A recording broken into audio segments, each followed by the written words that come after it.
everybody, and welcome to the Level 30 Games podcast. I'm your host, Tom, and seated down, as always, with Dan, Drew, and Joe. How are you gents doing on this fine June afternoon?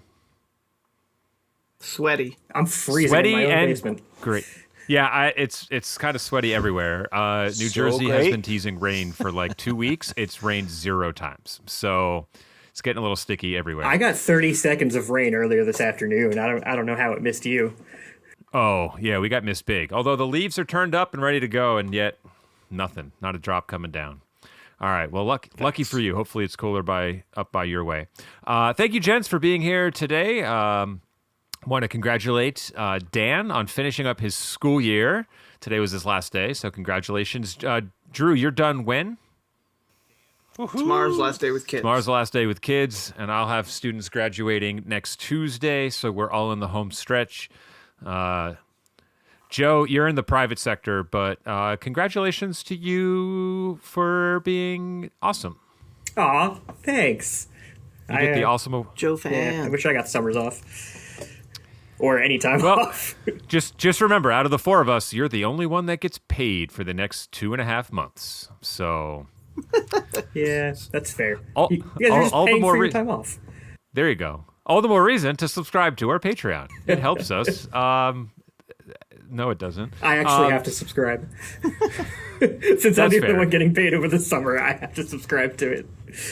You can subscribe and not pay. It's all the same. It doesn't matter. We'll never charge, but donations are greatly appreciated.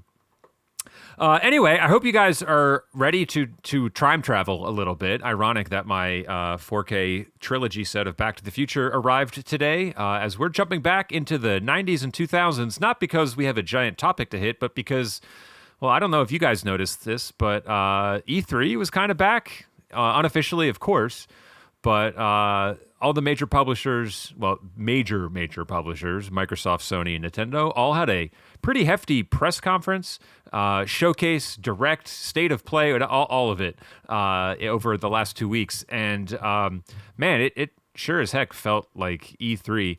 And a lot of the things that were teased were a lot of old franchises, which, I don't know, we are now the target demographic, so they're hitting that nostalgia hit pretty hard. We got a new Tomb Raider and a new Spyro and a Crazy Taxi remake and a Halo 1 remake, and Zelda's coming back. And if you want to stretch into the early to mid 2000s, we got Halo, Fable, and Gears all on the docket as well.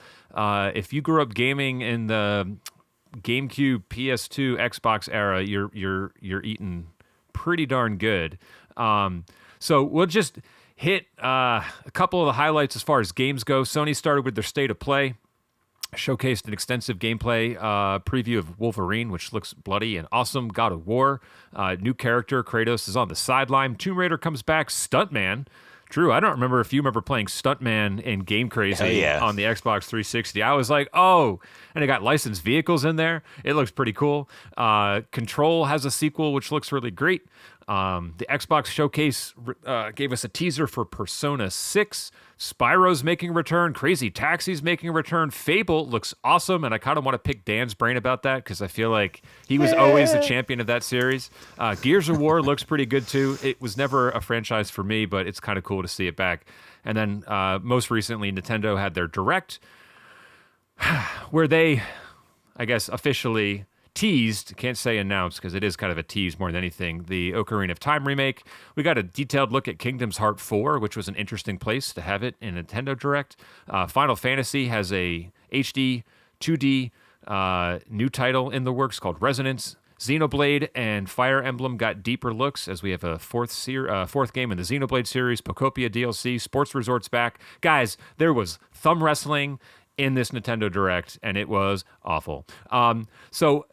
There's a lot, and we can dig into each one individually, but that is kind of super uninteresting. I just kind of wanted to ask you guys individually what the biggest surprise was for you. And I want to start with Drew, because I feel like you might have some deeper cuts that shocked you a little bit. I mean, there's something in every one of these E3 presenters that I'm excited for. The unofficial E3, Summer of Games, or whatever they call it now. I don't even know.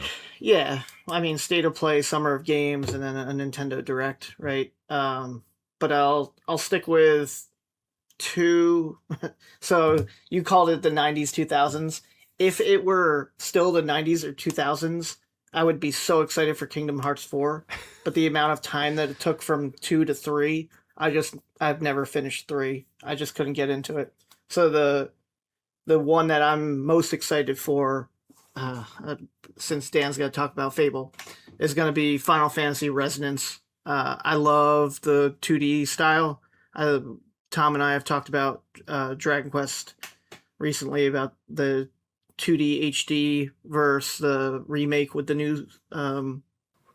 Reimagined 7? And I'm really excited for Resonance's, like, it breaks the wall of all the games in the past. You actually can like summon Cloud and Tifa and Sarah and all the different ones from throughout the continuum of worlds. And it's turn-based. So it's like an actual turn-based. There's no weird yeah. gimmicky like meter, or it's just straight up select your move and wait your turn. Yeah, so Final Fantasy Resonance is the one that I'm most excited about. Yeah, that was one of in our Drew and I chatted. We had a quick. I was like, Drew, there were 5 titles that I was excited for, and that was one of the 5.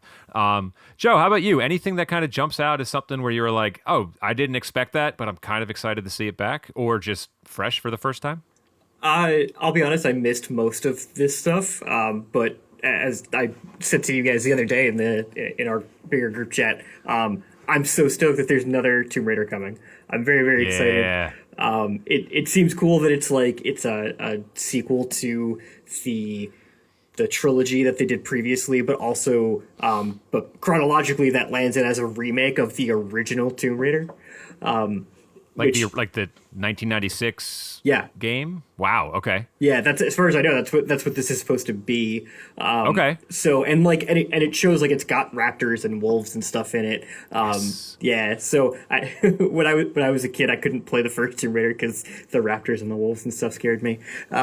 So I never really got that far into the game. But yeah, I'm really excited to see it with fresh modern graphics and play style and stuff. I absolutely loved the original trilogy of the 3 Tomb Raiders, and not the Star Wars original trilogy.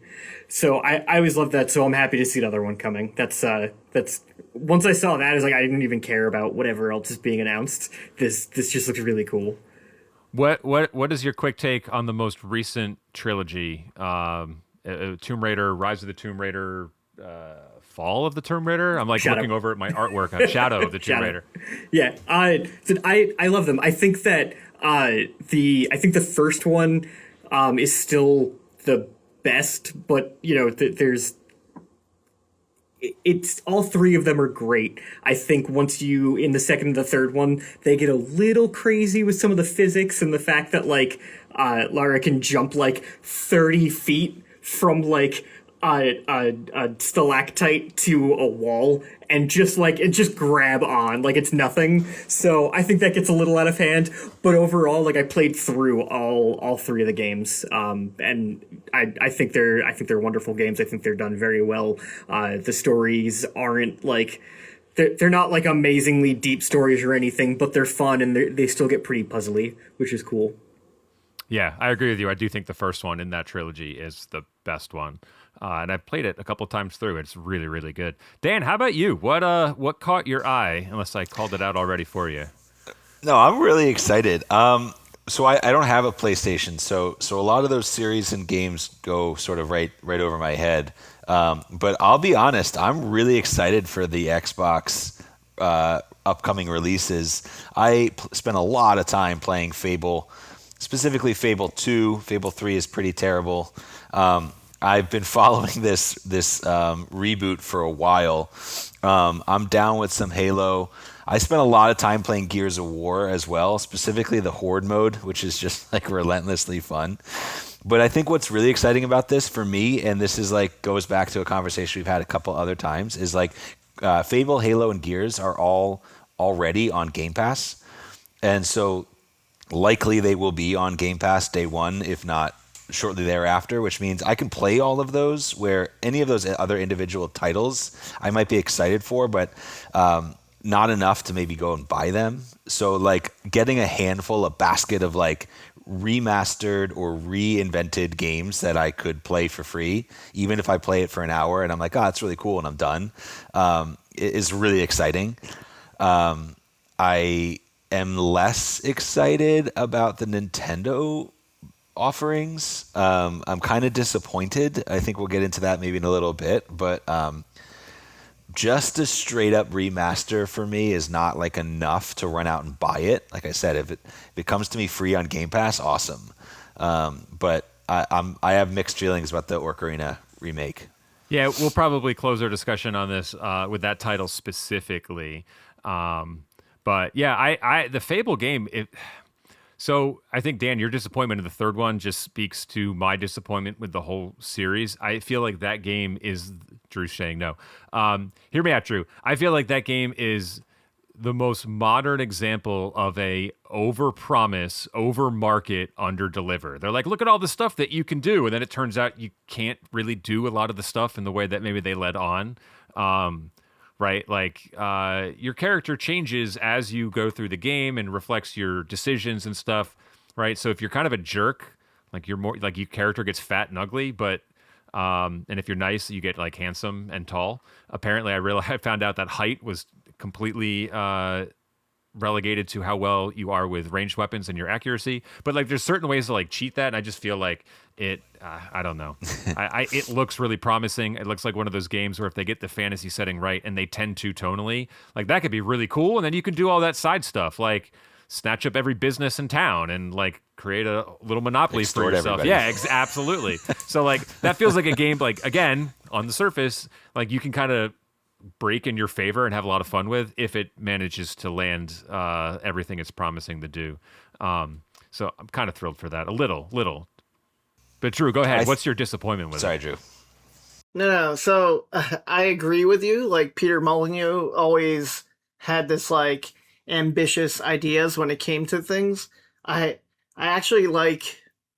This is a weird aside, but I like Nintendo because like they underplay things. Like they install infrared and motion sensors, and one of your controllers is a mouse, and like things that potentially could be great, and they don't always use them. Like I'd rather the potential be there and they utilize it sporadically than over deliver, like you said. Like I do love the Fable series, but yeah, there are times where you're like, oh, I want you to do this, and this, and like be open world, and the world is your oyster, and then under deliver, which they did do in the later Fables.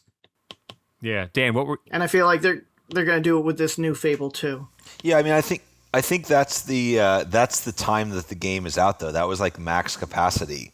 Like we haven't gotten to like Grand Theft Auto 5 with like this colossal map and like millions of megabytes of audio recording for commentary from people giving you dialogue back, right? Like that wasn't in the technology yet. I think what was great for me about Fable was kind of how formulaic it was. Okay. So you could go down the route of like, I want to be perfectly pure, and I know what I need to do. I know what like the choice between these two things are, because I think one of the most fun parts of the game is going through it from a pure perspective and then just going on an absolute rampage at the end and seeing how quickly you go from like Halo to horns. Yes. And you can have and it's a lot of hours. I think the one thing that I always think about in this, Drew, you'll appreciate this, is like the loading screens on Fable are like painful. Oh, okay. Oh, yeah. Well, we're going to hope that solid state drives help that. Also, you can fart on any of the NPCs and they will react to it. So if you want to really displease someone, you just stand in the town circle and fart a whole bunch, and then characters And they will not remember. like you. Yes, they remember you. Yeah. And you can have like similar to like Grand Theft Auto, it's like you can get condoms and like use them or not use them and get a reputation in town like based on like your prophylactic use, which is just like so funny to me. Like at the time I thought it was as like choose your own adventure as the technology could take, and I thought it was like really bold in how it pushed some of the conventions of like you could have a child and then you could also choose to neglect that child, and then like it was taken away from you. That was my next question. I was like, can you actually get people pregnant in this game? I guess so. Yes. Wow. And then they get pissed off. And then if you have like an affair, it's like there's actual like beef, and then you can like it's really funny. All right, I think you might have put this a little bit more on my radar than I would have thought. It's kind of like I've seen like a lot of Red Dead, like obscure things you didn't know if you did this. Like if you didn't take in the guy that you were going after, but you killed his wife instead, there's like this alternate narrative that goes down, and you can show back up like a week later, and they're hanging this guy, and then like you can save him or not, and like it's like really fun stuff like that in Fable, where it has nothing to do with the main game. It's pretty straightforward, and the options are binary, but it's like the random things that the programmers put in that's like people had to have a conversation about this in some game design meeting, and they had to eventually be like, yeah, let's go with they can have kids. Like, let's go with condoms are going to be a use that you can acquire along the way. All right, yeah, you may be a little bit more excited for that one. Yeah, I mean, look, I had a couple games on my radar. Sony had some cool stuff. Control Resonant looks just wild and out there, and I'm excited for that because that game was great and bold, and I'm excited to see this direction because it just looks weird as hell. But the Nintendo Direct stood out to me the most because it, like, as an RPG person, there was so much here. The Final Fantasy game Drew had mentioned, the direction that Xenoblade is going in with Xenoblade Genesis just looks really incredible. I'm a little not upset, disappointed the direction they went stylistically, because it looks to be a little bit more fantasy oriented. And if you showed a trailer of that next to any Fire Emblem trailer, you'd be like, I can't tell the two apart. Whereas yeah, that's my thing. Xenoblade traditionally did have kind of like some folkloric-ish settings, but also a lot of technology was infused into that game from a story and setting standpoint. So maybe we'll see more of that later. It's a 2027 game. And I got really excited for Fire Emblem. Special Edition is pre-ordered and ready to go. But man, did anyone else have a double take when they saw the sports resort and say, wait a minute, do I already have this game? Did I play this game once before? Because without thumb I wrestling. legit thought it was going to be thumb wrestling. I thought it was going to be DLC. The thumb wrestling, I mean, cool and gimmicky, but Yeah, it's cute, but we could have left it like in a Flash game in the early 2000s. So there's and I'm going to give him credit because it was a really interesting point. Credit to writer and YouTuber Kyle Bosman, who does a series called Delayed Input, and it's really good. And he brought up a really funny point. He says, so in the Direct, this president of Nintendo does the thumb wrestling game, and in the Direct, he loses. Yeah, like badly. And so Kyle Bosman pointed out, he's like, so basically what happened here is they said, okay, president of Nintendo, you're going to have to play this game so we can record it. And he lost, but then said, yeah, I don't need to do it again. Like he turned it down more than once. And I'm like, oh, that's a pretty bad indictment on how much fun that really is. Also, if you have a friend in the room, you can do the same exact thing in real life with real thumbs. But I guess not. So all said and done, across the board, we'll go around the horn real quick. I want to start with Dan. Who do you think had the best show? Personally, Xbox. I am curious. I want to throw you back a question. Are you excited for Persona at all? I know you were a big Persona 5 guy. I'm excited. It's kind of one of those games that was inevitable, kind of like the Ocarina trailer, which we'll talk about in a second. It basically proved its existence, but didn't really show us anything that got me excited. And seemingly everyone knew that the color behind that game, like the thematic color behind that game was going to be green. So it was like, oh, okay. And there wasn't much more to it. So I'll be more excited when there's more info on it. I'm also hoping that we get the Persona 4 remake on Switch too, because that has not been announced yet either. So signs are pointing to that being announced in a fall direct from Nintendo as a launch date title with the other platforms. So we'll see. So Xbox. Okay. Xbox. The only asterisk there is I would have agreed with you, but Xbox also is in the process of shutting several of these studios down that literally just announced games, which is just wild. But I think their new leader is restructuring in an aggressive way, and hopefully something good can come from that. They listen to our podcast. That's probably what it is, yeah. Drew, who was your standout? I don't know. I'm torn because there's 4 games in each of them that I really want. Like when we talk about Sony, I want the Wolverine game, I want the God of War game, I want the Tomb Raider game. I especially want the Control game. I like the whole Alan Wake producer. Hmm. And then an Xbox Persona, Fable, Halo, Gears, and then Nintendo like Ocarina, Final Fantasy, Xenoblade, Fire Emblem. So like I'm on board with what all 3 of these companies are doing. I think they really got people excited. Like it was an old-fashioned E3 like giant convention where there's something to be looking forward to in each of these houses. And we're still going to ask you to pick one. Nope. Oh, lame. Unless there's a tie. If every one of you picks a different one, which is possible, Challenge accepted. I will Joe? break Well, the tie. the problem with that is I did not watch all of them, so I can't really pick. So I'm going with Tomb Raider. Just Which Tomb was on Raider the out of all of it. Which is on the PlayStation, so if I say Nintendo, then Drew is forced to pick one. Which I don't Mission know. accomplished, guys. No, it was a tough call. I think actually, analytically speaking, there was a report that came out. Nintendo had the highest viewership out of all the platforms. I don't know if that was timing or what. Circumstances are really just unpredictable, but I think they had the highest viewership. But also the highest expectations, I think. State of plays can be really hit or miss, and they came out swinging with some really great stuff. Xbox, I think we've been so disappointed with over the last 5 years that like no one really like when their big announcement is a expansion to Fallout 76, and everyone goes, "Oh, that's how you want to close the show?" Okay, like we've had moments, but like this was like game after game where it was, "Oh, cool, this is coming back," or like this looks really good. So it's kind of tough. I mean, I would tend to lead Nintendo again as a JRPG person. I feel like I'll be pouring hours into all these games, never finishing them, but at least starting them. So that's where I'm going to put my money. Drew, we'll circle back one more time. Maybe. Listen to your heart, Drew. Say it. Just the first thing that comes to mind. Say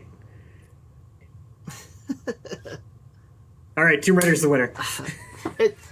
I was going to say Sony. Okay. Well, hey, look, you know what? I think it actually speaks volumes that there are 3 different opinions and then Tomb Raider, and we've all picked something different.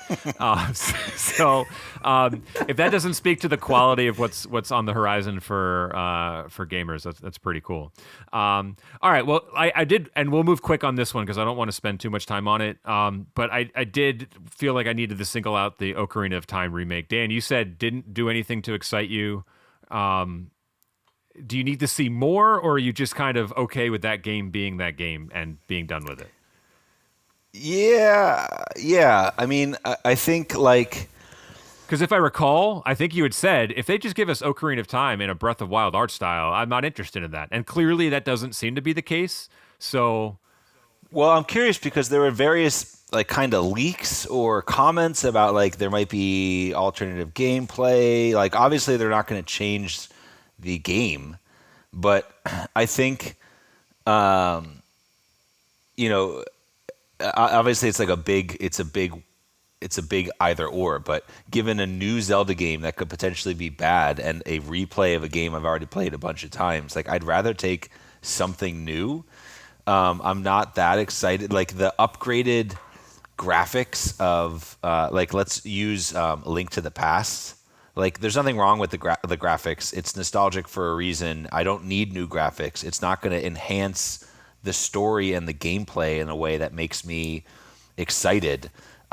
It's something prettier to look at, which is cool, but is it really worth everybody's time to make it and my time to buy it and play it?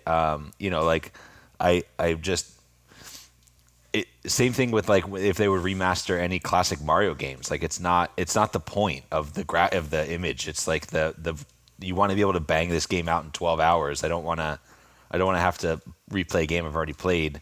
Just I can look at new stuff. Like yeah, it's not worth it for me. go for it, Drew.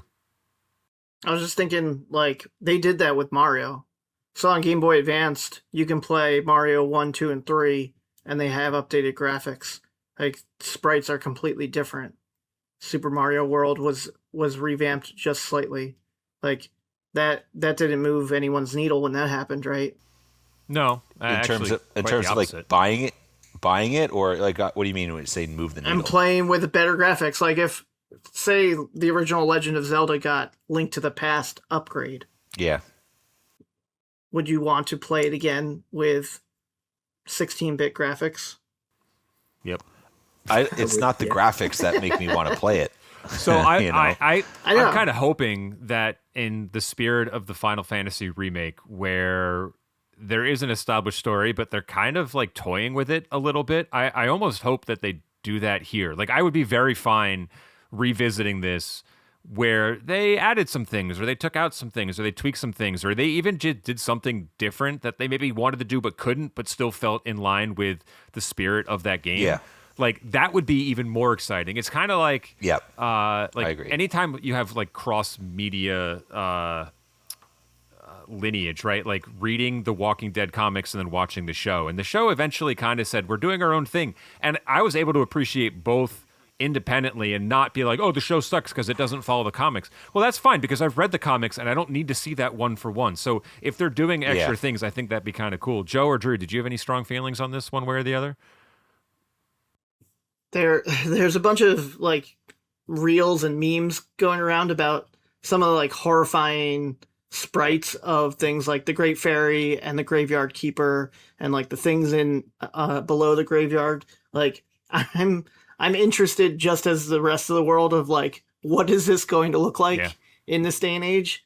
But also, I agree with you. Like, the Final Fantasy VII trilogy remake like really has added value and of a great amount that I would like to see that in the Ocarina of Time remake. Joe, any quick thoughts? I kind of feel the same. I think is the sentiment that's already been said. Like, yeah, cool. It's exciting that, you know, it's coming back around, and we might be able to play it in a fresher medium. But overall, like, it's still all something that like we all know pretty well and we've all played, and it's not a big explosive reveal. It's just kind of a cool to have. I think it would have been a big explosive reveal had it not leaked and everyone then went, okay, this is confirmed to exist. I think if it literally was in the dark and then they showed that trailer, I'd be way more excited for it, maybe overlooking what it looks like. But I think that leak kind of hurt the reveal of that a little bit, especially since they showed so little. Maybe. Do you think they leaked it just to get some, like, a pulse on, like, are people interested? Would people buy it? I don't think so. Nintendo's pretty notorious for not letting that happen and going after them legally. So if they can find out who did it, that person might be like just assassinated, Yakuza style. So I think they make their decision. Oh my God, it was Dan. No, I think they make their calculations in what they're going to make very smartly and very calculated, and they don't remake or remaster a ton of games. So to choose this one, I'm sure it was, creative. Well, it also didn't say as a remaster. It didn't say anything about HD remake. It just said... Well, true. Right. Yeah, fair enough. Yeah, so who knows? We could be in for a little bit more than maybe most people think, which would be exciting. So quick questions. One-word answer. $60. Are you buying it? It could be $100. I'm buying it. Okay. I know. I'm that shill, but like it's one of my favorite games and game series of all time. If it comes out and reviews poorly, I still might, but I don't know if that'll happen. We'll see. Way to do it in one word, Joe. $60 would be a pipe dream. I'll borrow it from Tom for $60. Sweet. Because Joe knows I'm going to have several copies on hand ready to lend out at a moment's notice. All just sitting on a shelf. Yep, unopened. All right, well, thank you for chatting about what was the pseudo E3 of the year. One other topic we'll get to real quickly before our Zelda, and we'll close with trivia. We're going to move a little bit fast here just because we're on the clock. Switch 2 just kind of eclipsed its first year, and so I figured it would be apt if we kind of gave it a report card style grade. It came out June 5th of last year, so by the time you're listening to this episode, it's about 13 months. Notable launch titles: Mario Kart World, of course, was the big one, Cyberpunk 77, Rune Factory, Street Fighter 6, Bravely Default, Yakuza 0 Split Fiction. Other titles that trickled out throughout the year in the launch window would be Donkey Kong Bonanza, Pokemon Legends ZA, Hyrule Warriors, Kirby Air Riders, Metroid Prime 4, And titles we've got so far in 2026: Resident Evil 9, Dragon Quest 7, Mario Tennis Fever, Pocopia, Pragmata, Indiana Jones, Final Fantasy Remake and Rebirth, Yoshi, and The Mysterious Book, and we can't forget Bubsy 4D. Some newsworthy, really nothing from you guys? We absolutely can forget Bubsy 4D. Why did no one comment on that? Yeah, We chuckled. Like, why is it even notable? It's I'm probably the only one who owned a copy on Super Nintendo of the original Bubsy. Dan, I did you know get I that didn't. sniper to take out Drew for that? Because he should be embarrassed. A lot newsworthy moments. I think we're still kind of working through the keycard controversy. I would say some erratic game pricing, right? Fire Emblem was just announced as its second $80 title. $50 to $70 price range, digital versus physical pricing, and that discrepancy that caused some issues. We know there's a price increase announced for September, and as of right now, as of recording, they are just under 20 million units sold at 19.86 million. Guys, everything just inclusive here. As far as console launches go, we've all picked one up in the first year. Maybe Dan a little bit more reluctantly than some of us. But I'll start with Joe because we got a kind of a Kirby game on in the first bit here. So quickly, give us a letter grade and rationalize that a little bit for us. I will give it a solid B. I think the hardware is excellent. I think it's been rock solid. Playing it in handheld mode is very comfy. There's like I don't think I've had any frame rate dips in anything that I've played. Like it's been great. As far as games go, that drags it down a little bit because there's not a whole lot for me, but I recognize that there are a lot for other people, so I don't want to knock it down too much. The price increase kind of sucks. I'm lucky, I guess, that I got it before that happens in hopes, just hoping that more games that I'm interested in will come out. But overall, I think it's a B. I think if we get a handful more games that I'm interested in, I could move it to a B plus or even an A minus. All right, B. I think that's respectable. Drew, how about you? I'm in a similar boat as Joe, but I think that I wanted to say B minus. I agree. The hardware is absolutely excellent. Like we talked about it when it comes to the magnets and the new Joy-Cons. I agree the games bring it down, and I think my minus is because of those games that you listed. Yeah, I own 10 of them, but 3 or 4 of them are not on the Nintendo Switch. So like I like that it's capable of these new, more powerful games, but there are some times where I would defer to Xbox and PlayStation and play them on a home console just to have like the potential to 4K, 8K, and the HD. So that's where my minus is coming from. Okay, Dan, how about you? Yeah, I'm somewhere probably around a B, maybe even a B plus. I had the experience last week of playing old Nintendo consoles, and I played a Wii, I played a Wii U, and I played a Switch 1. And it was the thing I kept thinking was like, wow, the Switch 2 really is like a step up in the hardware. Mm-hmm. So I think it was just like a nice refresher to me just how much I do love the console. But I agree with what everyone's saying. The games are.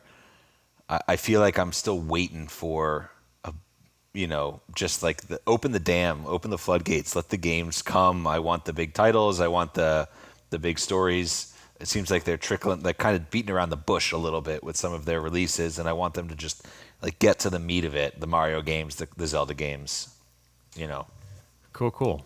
Okay, so I'm in lockstep with a lot of you guys. I'm going to give it a B plus. Here's my take on the games, and I think this is, I'm just trying to perceive their stance or their development outlook. We got a lot of good games, arguably a lot of weird games. Like no one would have expected a Kirby Air Riders game, or even Bonanza for that matter. Pocopia has been a really big surprise. And even Pokemon Legends ZA, I enjoyed way more than Pokemon Scarlet.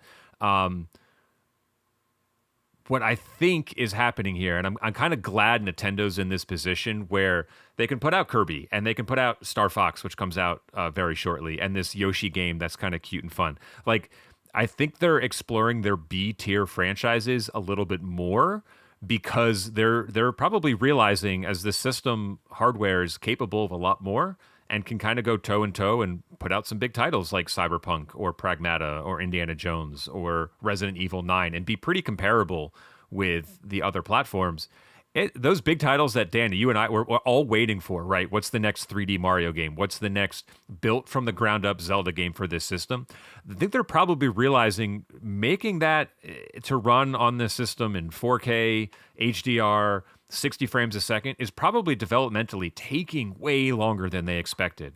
And so I think we're out of the realm of, hey, we're going to get 2 or 3 Mario or Zelda titles on this platform. Like, unless this system is around for 10 years, we're going to get 1, right? And I think that is kind of just to be expected now.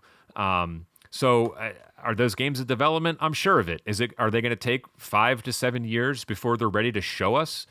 Absolutely. So it might be a longer wait. I'm just kind of glad they have these other stopgaps there to entertain us and, try new things.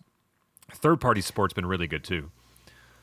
Yeah, I would just add to that in consoles past, it seems like they have reversed that order where like they hit with the launch titles are like big 3D or Mario platformers or things, and then they kind of trickle through like the third party while they are working on their next system, I prefer that model. That's why I think it's like a B, is because I think we're all a little underwhelmed because we're used to like, hey, I can actually get the Mario and the Zelda title, and this is an A to A plus or whatever for the next 5 years while like no new real big franchise games come out. But it's still in my mind of like, this is a freaking awesome console.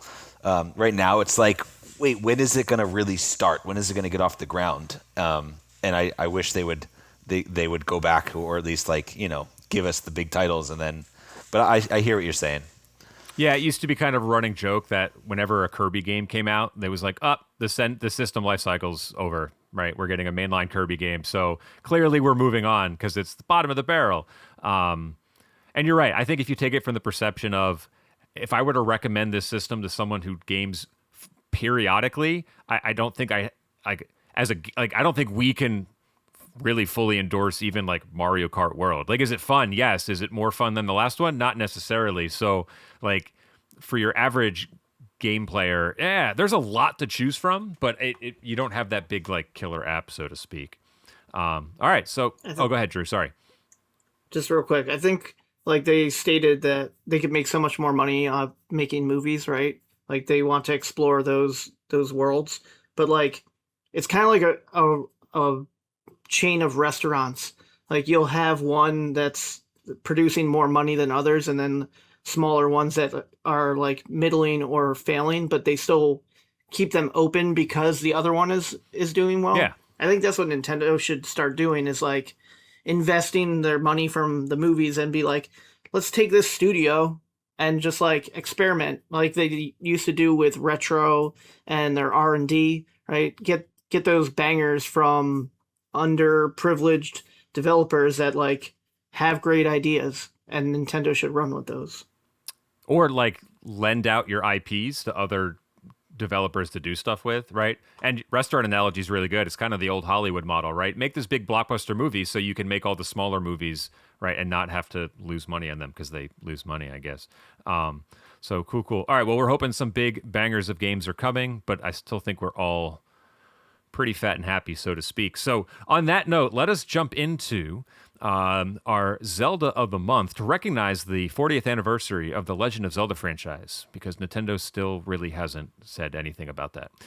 We at Level 30 Games have mathed out our list of the best Zelda games of all time, with a new title being discussed each month. So far, we had Skyward Sword at number 10, Majora's Mask at number 9, number 8 was Link's Awakening. Last month, we announced Twilight Princess at number 7, and now coming in at number 6...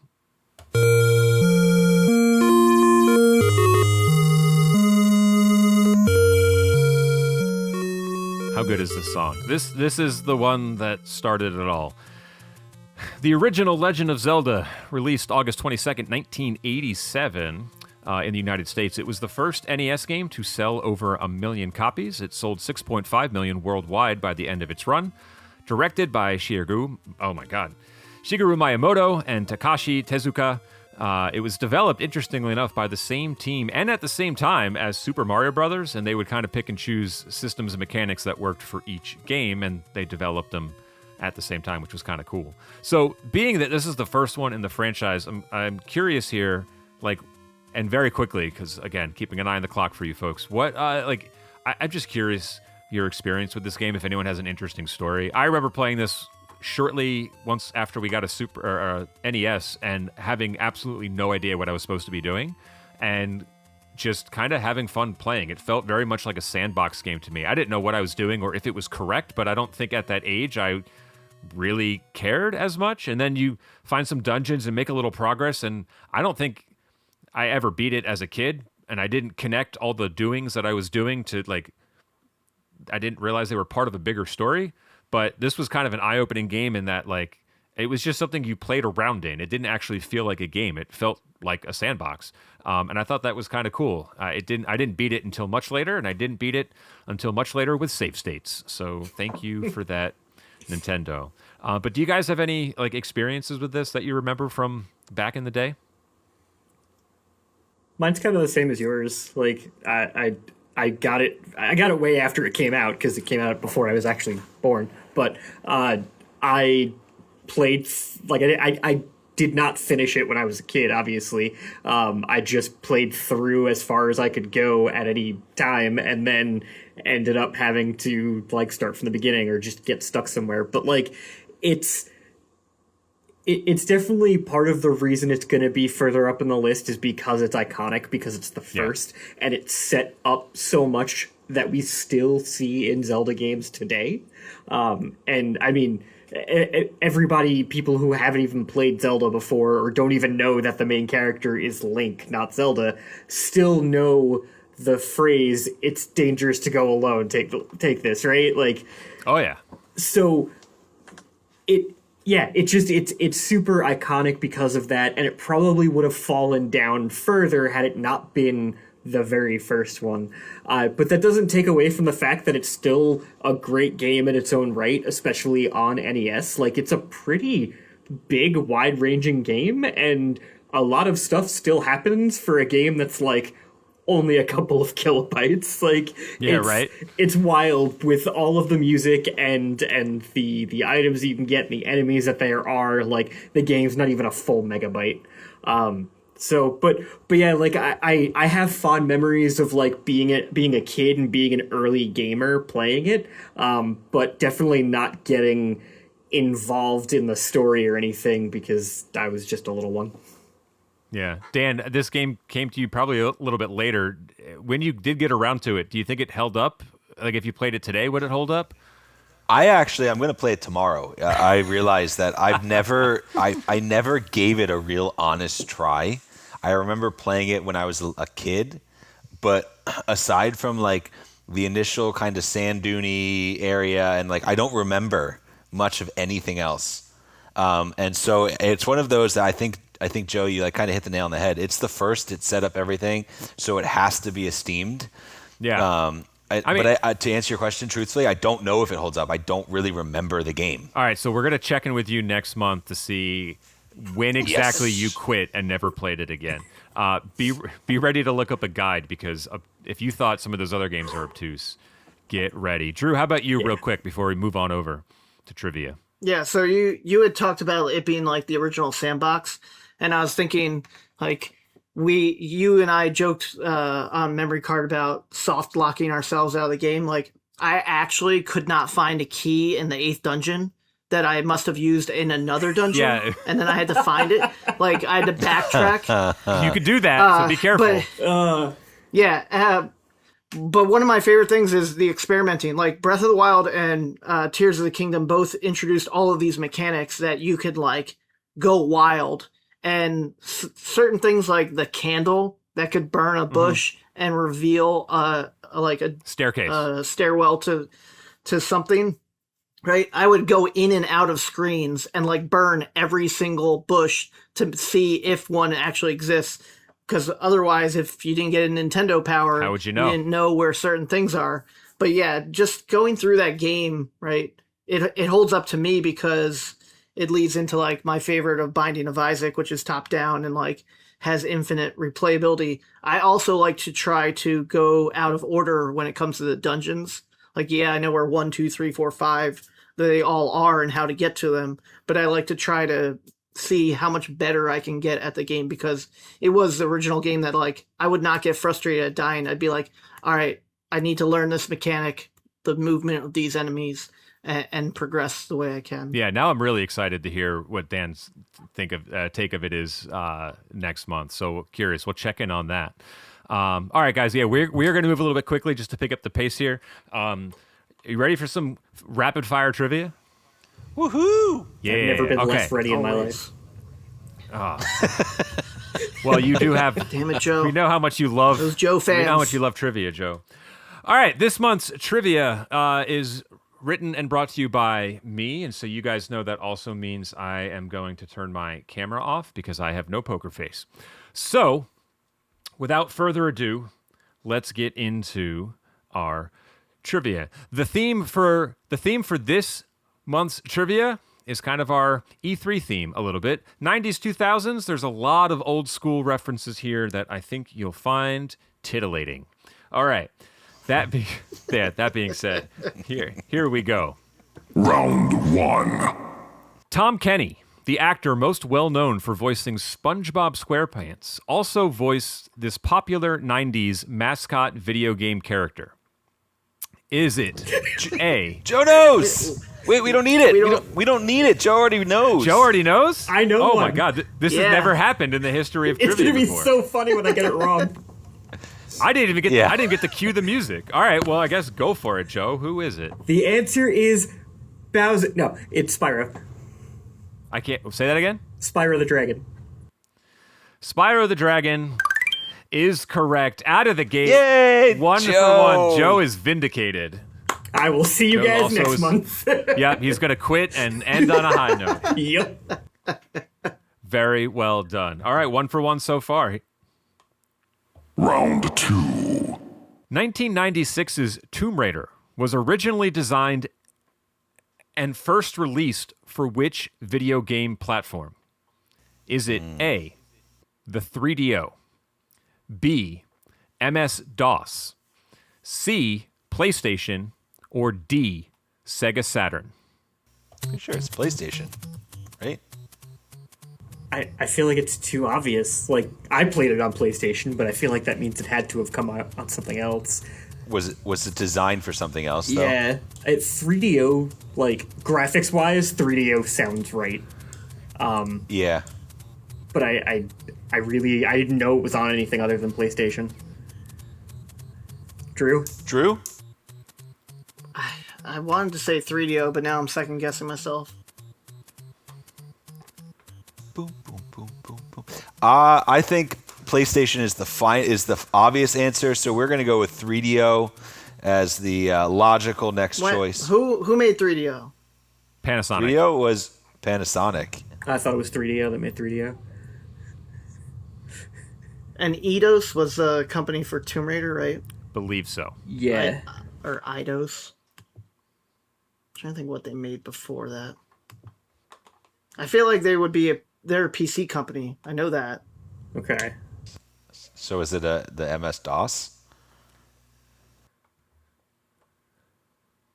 No, because then there'd be a better Steam port of it. Well, just because it was designed for it doesn't mean it was released. Yeah, that's No, it fair. was. way. It was. The phrasing of the question was originally designed and first released for. Okay. Drew, what's your hunch?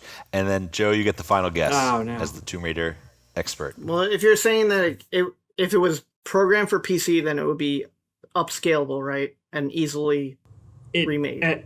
I just mean we wouldn't have a PlayStation port of it on Steam. Yeah, so then I would go with either was Sega Saturn CDs? Wasn't those weird little? I never owned one. I believe it was CDs. Yes, Was it?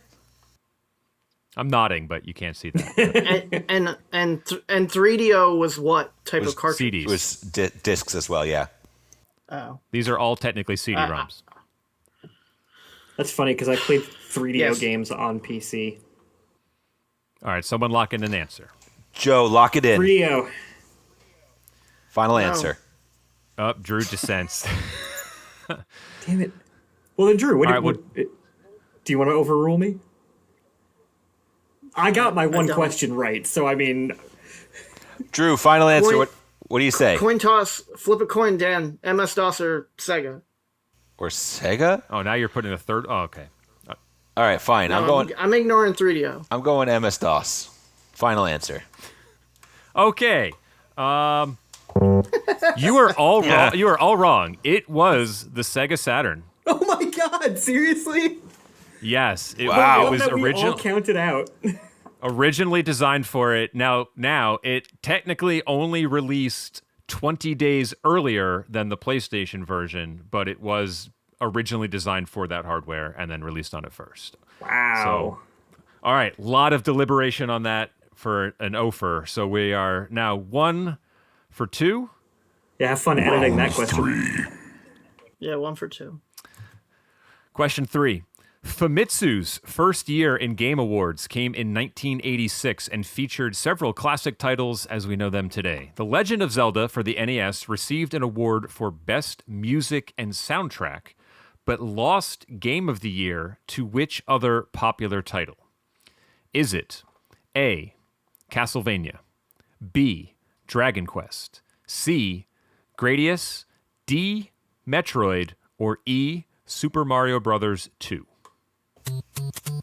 Ooh. That's a lot of choices. I say Like anxiety on Joe's face. Usually we try to use logic to kind of like suss out some of the answers, but by the time we get Also to the the most last one- active. This is the most active Joe's ever been in trivia. I just got to have a Joe-focused question out of the gate, and then he'll be locked in for the rest of it. I feel like I have something to continue to prove now. something tells me it's Metroid or Mario 2, but I feel like it could be any of them. It's funny, I was thinking Dragon Quest. But I don't actually know. Drew?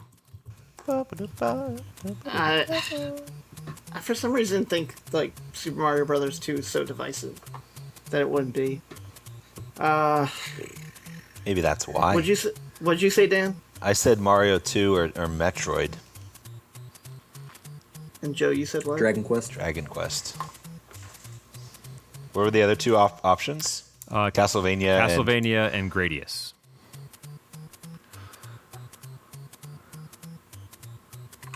I've played Gradius. Joe.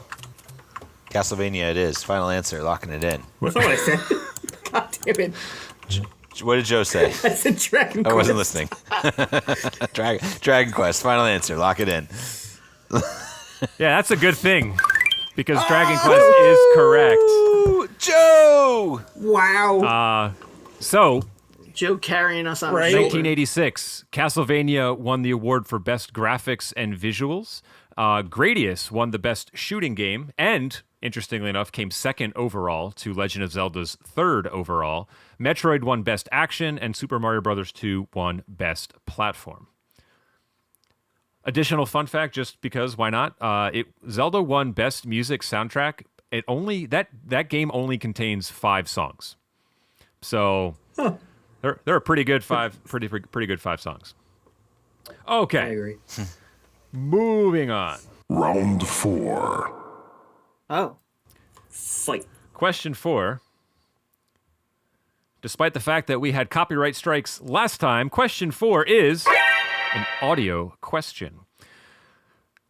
The recorder from The Legend of Zelda is the only way to successfully defeat a Dig Dogger in the game. Playing the recorder causes the enemy to shrink down to a smaller version of itself, allowing Link to use a sword to defeat it. The recorder melody from The Legend of Zelda was also used in which other NES title? I will play it for you now.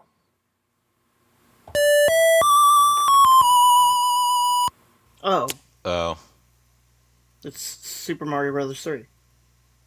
yeah. That's the whistle when you warp to a new world. Right? Damn. Super Mario Brothers 3 is correct. Didn't even need the multiple. I love Yeah. audio. Didn't even need the multiple too. choice. Okay, Give me audio every day. excellent. Well, I wouldn't have gotten it if Drew didn't give me the game, but then I could place it. yep. It's also, Drew. interestingly enough, if you listen to the title screen music of Ocarina of Time, those are the first Yeah. notes you hear as well. All right, Round 5. Oh, there's 5 rounds. last question, and I think you guys have won because you've only gotten one wrong so far. So finish strong, maybe the best record in a long time. Question 5. Crazy Taxi takes place in the fictional Bay City, which was based on which U.S. city also near a bay?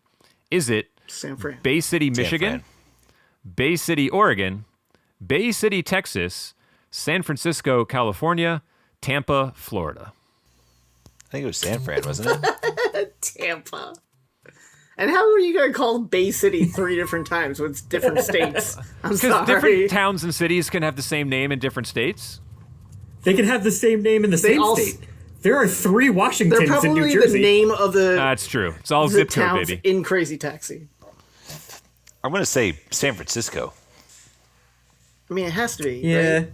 With the hills. Yeah, I think the art style definitely doesn't match Michigan. But is a Crazy Taxi really anything special in San Francisco? Like, they're probably all Crazy Taxis, right? Hence the game. Weren't there cable cars in Crazy Taxi? Or like the trolleys? Yes. Yeah. Yeah, screw it. San Francisco. San Francisco, final answer. Lock it in. No going back. San Francisco is correct. 4 out of 5. Not a bad run for this month's trivia. See, I actually told you it was easy, and it, to its word, was a little bit easier, but good on you guys.